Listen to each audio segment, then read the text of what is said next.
Hi everyone, my name is Charlie and today I want to talk about the Booker Longlist.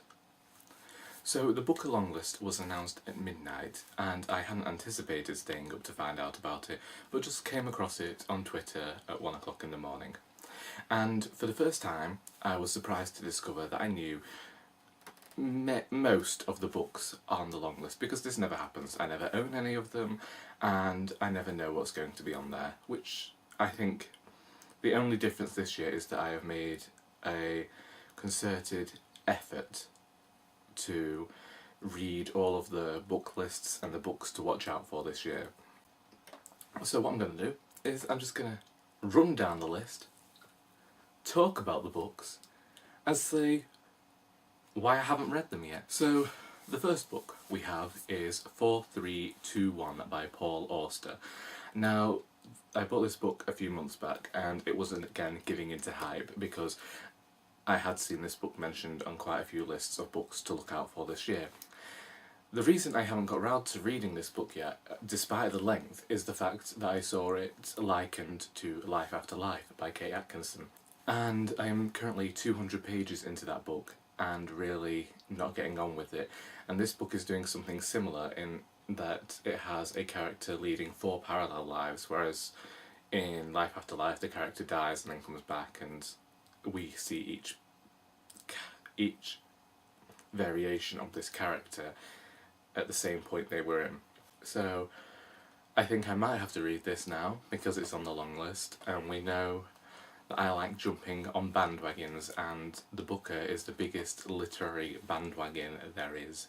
Next on the list is Days Without End by Sebastian Barry. Now, I bought this book from a charity shop after I'd seen quite a few YouTubers again discuss the book and talk about how an element they never mentioned in this was the fact that there is a gay love story in here. And so we have something happening in the Civil War in America, and these two men who are described as brothers in arms. Yeah, that's all I can say about the book, really. It was Costa's Book of the Year, apparently, according to this weird thing here. It was Costa's Book of the Year last year. A lot of these books are books that a lot of people have enjoyed and liked and are the ones that everyone is really enjoying. And I think that the Booker is this vehicle for recommending 13 books out of the year to people who don't necessarily read as much as people who read too much. And some years they get it wrong. This year I think they should have just chosen another few books that I'd already got on my shelves, because this would have made this thing a whole lot easier. But yes, I was looking forward to reading this. I think the fact that it's been longlisted might push me to read it sooner rather than later. But enough people have enjoyed this for it to end up on the list. Next we have the first book that I don't own, but that I nearly bought a few days ago and then didn't buy.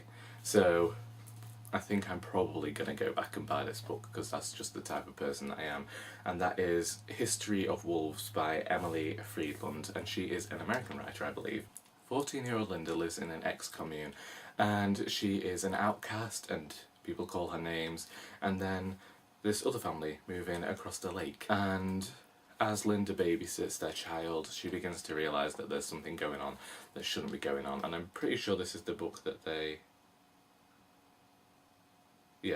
people have likened this book to The Girls and the Virgin Suicides, and so the bit about the Virgin Suicides is what interested me because I like Jeffrey Eugenides, but I don't like The Girls. I didn't like that book last year, I still don't like that book now. And so I think I'll definitely be reading it, and I'll definitely try to read most of the books on the long list. But I think the priority is currently with the books I actually own. Next I have Exit West, which is on my Kindle. I got a NetGalley edition months back, and this is another book that a lot of people were looking at because it talked about the refugee crisis and these two characters who happen across doorways that lead them to different parts of the world. And again, a lot of people discussed this book, a lot of people enjoyed it. Some people say there are even magical realism elements to it. I don't think that this was an unexpected book to end up on on the long list because a lot of people have been reading it, a lot of people have been enjoying it. With Days Without End, I didn't anticipate it being on the long list because I just didn't think it was worthy in some way. But Exit West is really no surprise at all, and I will be getting around to reading it at some point. I found with the work of Hamid that I've tried to read before that there's this something different about the prose that can kind of throw me off, and so I haven't really gone into reading many of his works, even though I have seen his works described as some of my friends' favourite books out there. So I will get around to reading it at some point. I find that reading on my Kindle is something that I never find myself drawn to, so I'll saving all these books for when I go on holiday. Next we have Solar Bones by Mike McCormack. Now this is a book that I heard of simply because it is a novel written in one sentence, and that is the entire reason I didn't read it, because I thought this is even too experimental for me. Apparently it actually works really well. It's worked enough to get it on the book of Longlist. I'm one of these writers who says that he likes to read experimental work, yet I have never got around to purchasing this book, and I've known about it for a while now. So I think it's something I'll rectify, but I'm not sure when I'll rectify it, because it's like there is, to me there is a hint of pretentiousness about it that I found in What Belongs to You by Garth Greenwell, and I didn't like the 40-page sentence in Garth Greenwell's work, so I don't know whether I will like the piece of work in a entire novel format. And I know that people have said that they enjoy it and that it's broken apart, so it's a bit more poetic than actually like a sentence.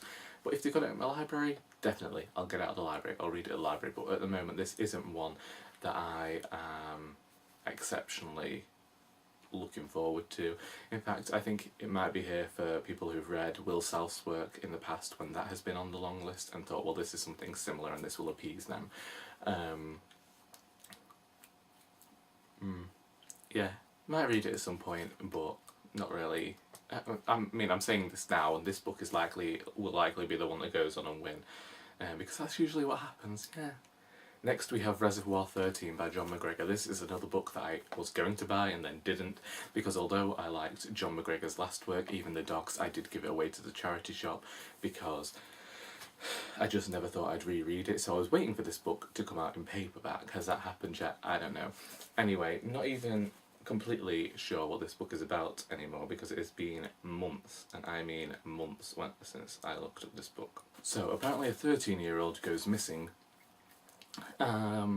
but it really talks more about what's going on inside this village, and a few people seem to be enjoying this on Amazon now that I've looked. I've not actually said why I think any of these books are on the long list, because I think that it speaks for itself. It is because a lot of people have been talking about these books, and these books are actually quite exceptional in their own right, and if we are going to go out and we don't know what to read, these are good books to be choosing from. The long list comes out in July. People are about to embark on some holidays. Then you get the actual winner in October. People are going to be buying Christmas presents. So, you know, really, even though I do call this a very prestigious prize, probably, it also helps out sales quite a bit, you know, maybe. I mean, look at me, I'm looking at buying some of them. But McGregor, I do think that he's definitely a writer worth going and looking at, and I have toyed with the idea of purchasing this book myself before, so if anyone could let me know whether they've read this one and whether I will enjoy it, that'd be great. Then we have Element by Fiona Mosley, and when I was reading about this book I thought it sounded a bit like Wuthering Heights. There is a small Yorkshire town and an angry father and 2 children, and I saw that this book was available to pre-order. I've seen it on a most anticipated books to look out for in the latter half of the year. I can't say much more about it, but I think that it must be doing something right to have ended up on this list. Possibly, hopefully, maybe. I mean, I've disliked some of the books that have ended up on these long lists and shortlists before, so we'll see. Next we have The Ministry of Utmost Happiness by Arundhati Roy. Again, no surprise to anybody, this is her second novel. The first novel, her debut novel, almost 20 years ago, was a winner of the Booker, I believe. Again, this is a book that I haven't read. I intended to pick up this book, but because I hadn't read The God of Small Things, I didn't think that I should read this one. However, as they don't actually follow on to each other, I don't know why I made that decision. I'm not surprised that this book did end up on the long list though, simply because whilst Roy's book was a resounding success, everybody really enjoyed that book and questioned whether she'd actually be able to pull it off again. I've seen her talk about the second book and seen her talk more about how she's less about sales and more about the creative aspect of her writing. And again, a lot of people have been talking about this book because it's 20 years since her first book. And I know that this book has actually split people down the middle a little bit because because a few people aren't enjoying it. I heard that it actually has a trans character in there as the main character, so this will definitely be one for me to look out for, and I think it's a pity that I haven't bought it and read it yet, especially now that it's on the long list. I keep saying that because I feel like I should be doing better at finding these books and talking about them. Next we have Lincoln in the Bardo by George Saunders. Everybody has read this book. It's experimental. They either love it or they hate it. Some people say that really it's more like a script than a novel.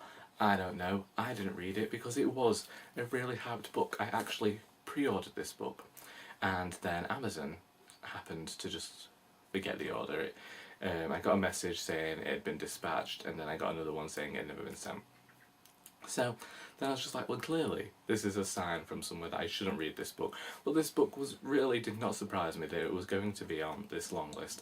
As soon as it came out, as soon as people just started talking about it, I was like, this book is going to be on there because of the themes, because of what it's talking about, because of where we are in the world at the moment. And also it has something mildly experimental whilst also being a very big work of literary genius. So I know that a few people haven't liked this book, and these are people whose opinions I trust, but then other people whose opinions I also trust have really enjoyed this book, and this is something that still confounds me. I still keep wishing that I'd bought it, but I also think that I work in a charity shop, and because these books have ended up on the long list, people will be going out and buying them, and if I wait for like 2 months, they'll all be flying in. I am that type of person.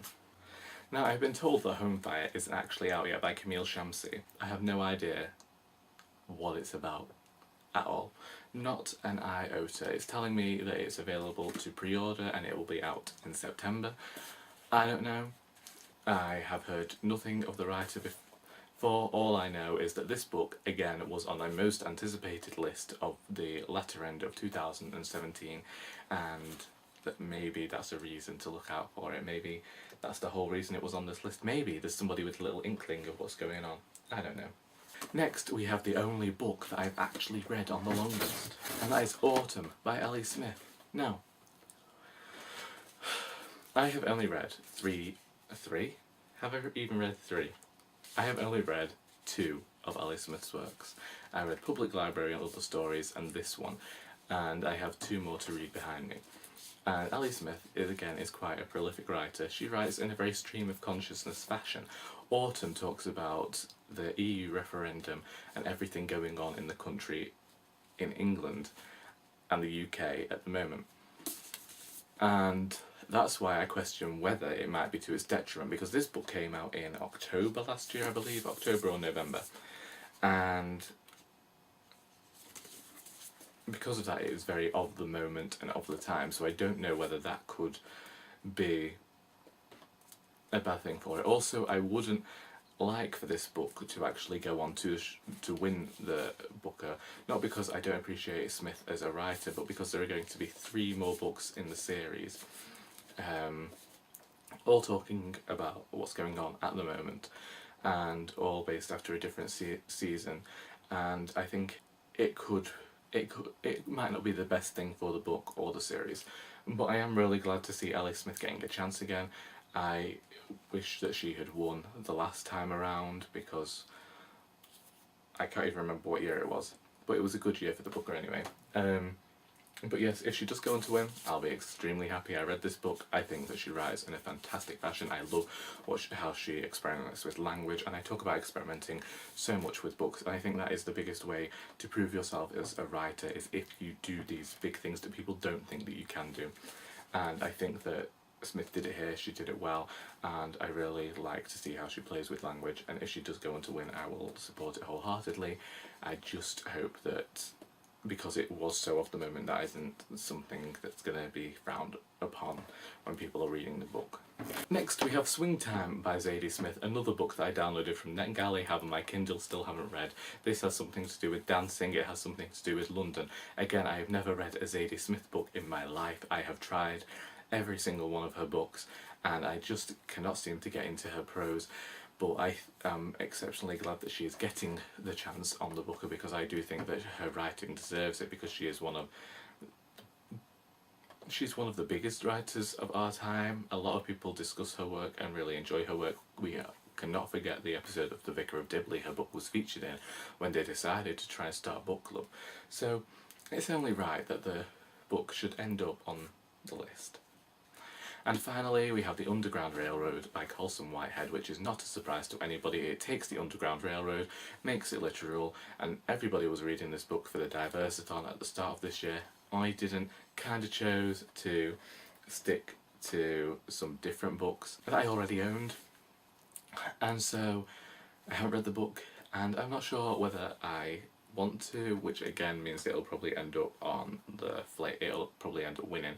But I'm appreciative of the story that's being told in the book, but it's not necessarily something that I want to read. Book, I think, has been hyped up too much for me. Again, this book was on every single list at the start of the year of books to look out for this year, and whilst I think I would enjoy going and reading the book, and I think that it could go right to the top of my, it could end up as one of my favourite books, I have just not got in the mood for it. Saying that, it is available for £3.85 on Amazon at the moment in a 3 for £10 deal, so if you like that, get on it. If you don't support online shopping, then don't do it. But I might have the slightest possible addiction. Anyway, those are all the books on the long list. I have 4 to read before I go out and buy any more of the books, and I don't know whether I could make, and once I've read some more of them, I might make predictions for the shortlist. I certainly always thought that 4321 and Lincoln in Nevada would end up on there. Reservoir 13, I'd seen quite a few people mention, might end up on the long list, so like I said, a lot of these books didn't surprise me, but Days Without End and Days Without End did surprise me for being on there, just because I know that it hasn't been talked about in the best fashion for what's actually in there content-wise, but maybe that's just the reason that it should be on the list, so that more people are aware of what the book is actually about. If I do start 4321, I know it's going to take me about 5 years to read, so that looks good. And yeah, we will see. Hopefully NetGalley does the thing again where it tells me that I can get some of the books that end up on the shortlist and I don't own them. I still only have All That Man Is from last year and haven't read it, and I still don't plan on reading any of the books from last year's long list or last year's shortlist. Even the winner, I don't have any plans to read them, but I am quite excited and glad about the long list this year, which is the whole reason I made this video. I think you can tell. I'm being a bit quiet because my mother is sleeping, but you know. Anyway, if you have read any of these books and would like to discuss them, please feel free to do so down in the comments. If you like or dislike the Booker, talk about that as well. Let's all have a conversation, because I'm not doing anything today. Anyway, I hope you enjoyed this video, and until next time, that is all.